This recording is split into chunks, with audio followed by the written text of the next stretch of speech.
বিয়ে শুরু করছি তখন কিন্তু শোনাচ্ছি, বিয়ে তো এখানে শুরু হয়নি, এখানে তো দেখা দেখি চলছে। হ্যাঁ বাস আধ ঘন্টা কয়টা হলো বেশি। আমি নিজে রাত থেকে সারা রাত ওয়াজ করে ফজরের নামাজ না পড়লে সারা গুনাহ বোঝা মাথায় নিতে হবে, এই লেগে বেশি নয় আধ ঘন্টা আপনারা রুকেন। আধ ঘন্টা তো খুব শর্টে, হ্যাঁ লম্বা বিষয়, আধ ঘন্টাতে সারছি। এবার বন্ধুরা আমার বিয়ে দেখা দিন তারিখ হয়ে গেল, দেখার পরে এবার শুরু হলো যে সামনে শুক্রবারে থুবড়া, সামনে শুক্রবারে থুবড়া। এবার থুবড়ার দিন দেখেন, কিন্তু বিহার লাগে 3 দিন থাকতে হবে, এটা কোন কথা হইল? শুক্রবারের দিন করলেন, শুক্রবারের দিন সন্ধ্যার আগে এবার মহিলা এক পার্টি চলে গেল গাই গাই, চল গো বাবু হারকা বাড়ি থুবড়া বাহানতে। নিয়মকে বদলান, ই থুবড়া থাবড়ি শরীয়তে কিছু নাই। এবার কালা চল গো বাবু থুবড়া বাহানতে, থুবড়া বাহান একবার ডাকে এলো, বলে ধান বাহান তোর বাড়ি আসবে। এবার এসার রাতের পর সময় ফের ডাকতে গেল, চলো জি ভাই থুবড়া খাইয়ে আসবার, খাইয়ে আসবে। এখানে ফের খাওয়ার খাইয়ে চলে গেল, খাওয়াইতে বসেছে। এবার খাওয়াইতে বসে আচ্ছা ইয়ার মুখে তুলে খাওয়াইতে হবে, বহুনুকে এটা কোনটা পেলে? আস্তাগফিরুল্লাহ। এখানে মুখখানে যেমনি খাওয়াইতে যাবে, মধ্যখানে একটা সোপ পাড়িয়ে দিয়েছে আর বউটাকে বসিয়ে দিয়েছে চেংড়িটাকে, আর মায়ের লোকে যেরকম করে মুখখানটাকে বন্ধ করে ধরলে ধরে টাকা দে তাইলে খাইতে দেবো, শুরু করেছে কি। কিন্তু চ্যানেলওয়ালা 100 বার করে মানা করছে, ঈদ কেটে দিবে। হ্যাঁ কি বলতে শুরু করেছে, কইছে আমের দুধের বাছা রাঁধেছি ক্ষীর, খাও খাও রে বাছা দাদর হাতের ক্ষীর। দাদর গরু বেচা টাকা সহজে পাবো, তেবে খাবো রে আমি দাদর হাতের ক্ষীর। अब কি করবে, টাকা তো দাদুকে দিতেই হবে। এখন 10 টাকা তখন বাহির করে দিলে ফকিরনিকে, তখন ই হোটলো, তখন 1 লোকমা 3 লোকমা ও মুখে দিয়ে হোটলো। তারপরে এসে ফের বহুনু বসলো, চাঁদ এই করতে করতে ওর মানে 14 ঝোনার মুখে আটে না গিলে না। এ তখন পান্নি নিয়ে বসেছে, কত শখ দেখছেন, টাকা বাড়ে পান্নি নিয়ে বসেছে, এদিকে লিছে আর এদিকে লিছে আর ঢেল দিচ্ছে।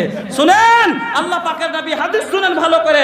আল্লাহ রসুল বলছেন, শোনো যখন তোমরা খেতে বসবে, যখন তোমরা খাবে, খাওয়ার প্লেটটাকে তোমরা কি করবে, চেটে খাবে।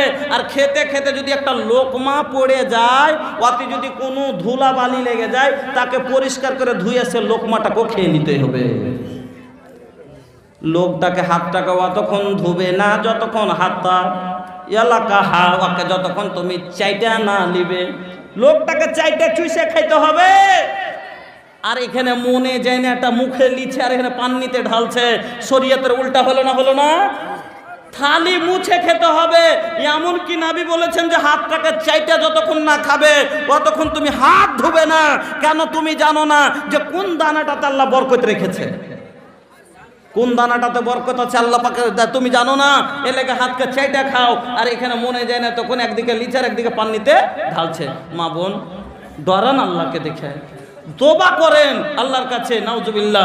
এবার শুরু হলো খাওয়া দাওয়া হলো, তারপরে তখন হলো হলদি বাটাবাটি আর দিয়ে তখন শুরু করলে আল্লাহুস সামাদ হলদি। আরে ভাই পুরুষ লোককে হলদি মাখতে হবে না, পুরুষ লোককে হলদি মাখতে হবে না। মেয়েরা হলদি মেহেন্দি যা আছে লাগাবে, কিন্তু পুরুষ লোক হলদি বাঁটবে না, লাগাবে না। ই তো এমন ছোঁড়ার শখ, আগে নেংটি মেরে বসিচ্ছে। আর হলদি যে মা খাইছে সুবহানাল্লাহ, তার ফের কে কারা জানেন? নাউজুবিল্লাহ। চাস্তো ভানি, চাস্তো বহিন, খালাইতো বহিন, এই লোকগুলোতে যায়। আর এক একটা এত বাজে ব্যবহারের মেয়ে আছে জানেন, কোনো জায়গা বাদ দেয় না, তল উপর চলুস করি মা খাইছে, মা খাইছে। তখন মা খাইছে, তখন তোয়াল উপর কইছে এই জায়গাটা কেন ফাঁকা থাকে, বিহার সাজনে সব জায়গায় মাখিয়ে দেবে। আস্তাগফিরুল্লাহ। 3 দিন ধরে এবার শুরু হইল। শুক্রবার থেকে গেলে শনিবার আর রবিবার 2 দিন খালি থাকলো গীত গাইবার, থুবড়া খাইবে, ইয়ার বাড়ি ওর বাড়ি, গ্রামে গ্রামে। আর যায় খালি বসছে ইয়ার বাড়িতে আর ওর বাড়িতে, ওখানে ঝামাঝাম এক গীত, ওখানে গেল ওখানে যায় এক ঝামাঝাম এক গীত। আর তারপরে তখন সবটি মিলে খাইয়ে দেয় হাঁটছাড় আল্লাহুস সামাদ। আর কত রকমের ঠেলা ঠেলি হোড়া হুড়ি, এই করে 3 দিন কাটলো। তারপরে এবার বিহা আসবে। বিহা কোথায় বসবে? বিহার লেগে কিরকম জায়গা হওয়া চাহি? আল্লাহ রসুল বলছেন বিয়ে বসাবে মসজিদে বসাবে, পেন্ডালে বিয়ে নয়। নবী বলেছেন বিয়ে বসাবে মসজিদে বসাবে। বিয়েতে কটা লোক আসবে? তাহলে ছেলের বাবা আসবে আর দু চারটা এমনি গাওয়া দাওয়ার লেগে লোক আসবে, অন্য কোনো লোক আসবে না। আর এখন বাপ যাবে না, 14 গোষ্ঠী যাবে। গার্জেনকে যাওয়া দরকার। এখন যদি যাই তো বলবে এ বেটার বিয়েতে বাপ বলে দিবে।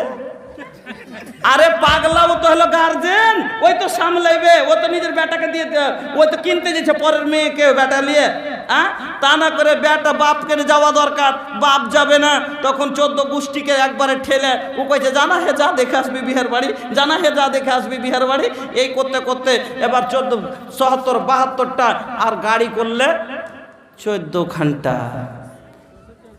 14 খান গাড়ি করে ভাড়া 2500 করে জুড়েন, 2500 করে গাড়ির ভাড়া জুড়েন। এই 2500 টাকা করে 14 দুগুনি 28 আর 14 এদিকে 7, 7,500 কতটি হলো? 35,500 টাকা। এই 35,500 টাকা বাজে খরচ হলো। এই টাকাটা যদি বন্ধুরে অধিকটা গাড়ির ভাড়া না দিয়ে ওই লক্ষ্যটাকে ওই পরের বাড়িতে না পেঠিয়ে এই গুনহার বোঝাটা না মাথায় নিয়ে আর ওই লোকটার ওপরে জুলুম না করে যদি এই টাকাটা দিয়ে বাড়িতে ওয়ালিমার ভোজ করতেন, সবটি লোক আনন্দে খায়া বাড়ি থেকে চলে যেত আর আপনার সুন্নাত আদায় হয়ে যেত। ঠিক না বে ঠিক? এই 14,000, এই 35,000 টাকার যদি বাড়িতে ভোজ করেন, এই লক্ষ্যটা আনন্দে, ওখানে তো 2খান সেবের চির পেয়েছিল, এখানে যদি একটা 2টা দিয়ে দেন তাও ওড়াইবে না। একবারে সবটি লোক আনন্দে খায়া মন ভরে আপনার বাড়ি থেকে বিদায় হবে দোয়া দিয়ে, আপনার সুন্নাত তারিকা আদায় হবে, লোকের দোয়া পাবেন।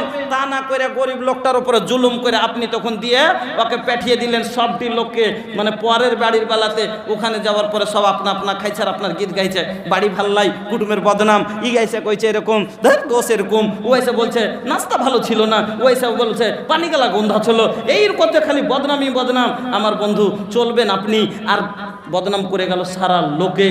এখানে ওখানে যাওয়ার পর ফিরে এক জায়গায় বসে থাকে, আল্লাহ গোটাই গ্রামে তখন টুকি ভুলকি মেরে বেড়েছে, কার কোনখানে কি আছে। জি আচ্ছা, ও তো ওটা বললে আগে হয়তো। যা হোক, আমি মধ্যখানে 2টা মিনিট পরে ফের আগে বাড়ছি। আচ্ছা ভাইজান, এই গুনাহগালার কারণ কি? শুধু অশিক্ষিত, শিক্ষা না থাকার কারণে। তবে এই জন্য আমাদের জীবনে মাদ্রাসার খুব দরকার। মাদ্রাসা খান এখানে একটা আলহামদুলিল্লাহ একটা হাফিজ সাহেব 30টা ছেলে, এটাই হলো নিয়ম পড়াইবার, 20টা 25টা 30টা ছেলে, এটাই হলো একটা লোকের লেগে, এটাই যথেষ্ট। আর এইরকমই পড়া হওয়া দরকার, না তো এক গহিল ছেলে রেখে দিয়েছে আর হ্যারে বকরি হাঁকা করে হাঁকাইছে, পড়ালেখা কিচ্ছু হয় না, কোনো লাভ নাই এই পড়াতে। 30টা ছেলে লিয়ে বসে আছে সুন্দর করে, একে কোনখানে কার সব কাছে মনেও থাকবে, ভালো করে পড়াতে পারবে। আর এইভাবে যদি তাইয়ার হয়, আলহামদুলিল্লাহ শুনলাম নাকি যে ছেলে ফারিগও হলো, সুবহানাল্লাহ, খুব বড় একটা কিসমত, জাযাকাল্লাহ। তবে এই কোরআন, যে কোরআন না হলে আজ এই কথাগুলো জানতাম না, যে কোরআন না হলে মুখে দাড়ি থাকতো না, যে কোরআন না হলে আজ জান্নাতের আশা পেতাম না, যে কোরআন না হলে হেদায়েত পেতাম না, যে কোরআন না হলে দিন বুঝতাম না। এই কোরআন আপনার কাছে আমার কাছে আইসে বলে আজ হেদায়েত পেয়েছি, আল্লাহকে চিনেছি বন্ধুরা আমার। তবে এই কোরআন আপনার কাছে আমার কাছে আসতে জানেন কত কষ্টতে এসেছে। এই কোরআন আমার রাসূল যখন প্রচার করতে শুরু করলেন মানুষের কাছে, ওই মক্কার জালেমেরা বলেছিল যে মুহাম্মদ তুমি বাদশাহী চাহো, তোমাকে বাদশাহ বানিয়ে নিয়েছি, কিন্তু কোরআন প্রচার করিও না। তার জমি যদি সব থেকে সুন্দরী মেয়ে চাহো তোমাকে এনে দিচ্ছি, কিন্তু তুমি কোরআন প্রচার করিও না। আমার রাসূল বলেছিলেন শোনো, এক হাতে আমার যদি সূর্য, এক হাতে চাঁদ চন্দ্র এনে দিয়ে দাও, তবে আমি কিন্তু কোরআনের প্রচার ছাড়বো না। যখন দেখলো জালিমেরা যে রাসূলকে পারলাম না, তখন ওরা এক ঘরে করে আমার রাসূলকে 3 বছর ধরে শোয়েবে আবি তালিবে বন্দি করে রেখেছিল। গাছের চামড়া আর পাতা খেয়ে আমার রাসূল নিজের জীবন যাপন করেছে, সাহাবায়ে কেরাম যে দিন প্রচার করেছেন। ওখান থেকে বের হওয়ার পরে তাইফে গেছে, তাইফের লোকেরা ওরকম পাথর মেরেছে যে শরীরের রক্ত ঝরিয়ে দিয়েছে। ওহুদের মাটিতে রাসূলের মুখের দাঁত পর্যন্ত জালিমেরা ভেঙেছে। এই কোরআনের জন্য রাসূল নিজের মুখের দাঁত দিয়েছে, তাহলে আজ হেদায়েত পেয়েছি। আনেওয়ালা নসলের লেগে এই হাফিজ তৈরি করে যেতে হবে। দেশের অবস্থা ভালো নাই, জালিমেরা আক্রমণ করতে আছে, এই হাফিজগুলোকে তৈরি করে রাখে যেতে হবে সদ্দিনের লেগে। এজন্য আমি প্রত্যেক জায়গায় জানেন 30টা লোক আমি মিম্বার খাড়ো করি কোরআনের সভাতে। যদি 30টা কোরআনের মিম্বার না হয় তো মজাই লাগে না, তাহলে কোনো ভ্যালুই নাই। হ্যাঁ, আমার এখন বর্তমানে 29,300টা মেম্বার হয়েছে, পড়েন আলহামদুলিল্লাহ। 29,300 মেম্বার এই কোরআনের জন্য জীবন দেওয়ার জন্য প্রস্তুত আছে। যে তার ওনারা বলেন যে আমি রাসূলের জামানা যদি পেতাম আমরাও কোরআনের জন্য জীবন দিতে যেতাম, তবে এখনো দরকার পড়লে পাবো। বন্ধুরা আমার, এজন্য আমি একটা করে 1000 টাকা বা 1 কুইন্টাল দানা নগদে বাকিতে, এটা আমি মানে মেম্বারের এটা রেখেছি। একটা মুখিয়ার মেম্বার হওয়ার লেগে 20-25 হাজার খরচ করে 5 বছর মেম্বারই পাই। কোরআনের মেম্বার, রাসূলের মেম্বার, দিনের মেম্বার হবেন মাত্র 1000 টাকা বা 1 কুইন্টাল মাকই ধান যা দেবেন নিজের খুশিতে নগদে বাকিতে।